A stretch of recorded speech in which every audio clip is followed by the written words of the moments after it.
High, আমি অভিজিৎ। আমি কিছুদিন আগে ২-৩টা পয়েন্ট নিয়ে এসেছিলাম না ইন্টারভিউর, যে কীভাবে কোশ্চেন আসে ইন্টারভিউতে। সো একজন আমাকে মেসেঞ্জারে মেসেজ করেছে, থ্যাংক ইউ ওনাকে যে মেসেজ করেছো। তো ও বলছে যে আপনি তো হিন্দিতে বলছেন, সো আপনি আমাকে একটু বলুন যে আমি বেশি দিন কাজ করিনি, 6 মাস কাজ করেছি, রাইট? একদম রিয়েল স্টোরি, 6 মাস কাজ করেছি, তো আমার কাছে এই ইন্টারভিউতে ফেস করতে হচ্ছে, আপনি যদি বলেন। আমি ওনাকে একটাই কথা বলি, আমার ভিডিওতে আমি সবসময় সাপোর্ট করি ইয়াংদের, যারা নতুন কাজ করতে আসছে। পুরানোরা তো অলরেডি আমার মতন যারা কাজ করেছে বা আমার থেকে একটু জুনিয়র বা সিনিয়র যাই হোক না কেন, ওরা ফেস করেছে। আমার ফোকাস সবসময় থাকে যে যারা 6 মাস 1 বছর নতুন এসছে, 2 বছর 3 বছর 4 বছর 5 বছর, এরা কিছুটা ট্রাভেল করে ইন্টারভিউতে, রাইট? কাজে ওদের মাইন্ড এক জায়গায় থাকে না, মাইন্ড এদিক সেদিক হয়, কী করব না করব। আমার ফোকাস এটাই থাকে যে সবসময় ওদেরকে ভালো রাস্তা দেখানো, রাইট? সো ওনাকে আমি অ্যান্সার দিই যে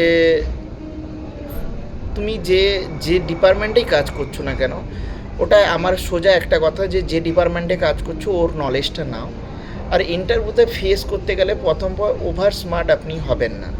কারণ কিছু কিছু ক্ষেত্রে হয়, যারা আমরা 2 বছর 3 বছর কাজ করার পরে আমরা অনেক কিছু ভাবি, আকাশে উঠতে থাকি, রাইট? আমার সঙ্গেও হয়েছে।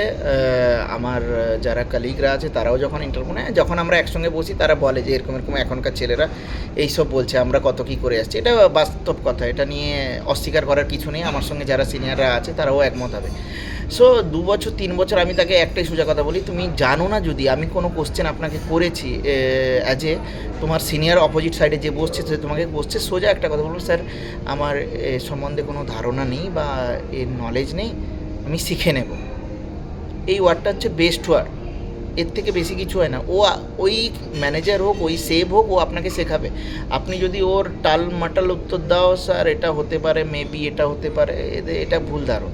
তাকে আমি একটাই কোশ্চেন বলেছি, যতটুকু জানো ততটুকু বলবে, আর হচ্ছে যেটা জানো না স্ট্রিক্টলি বলবে, স্যার আমি এটা জানি না, আমি শিখে নেব স্যার, বা আমি এটা সম্বন্ধে জানার চেষ্টা করব। That's it. এটা নতুনদের বলবো, ভয় কিছু করার দরকার নেই, একটাই ফোকাস রাখবে।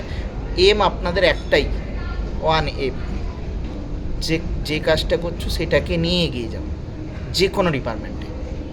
Thank you.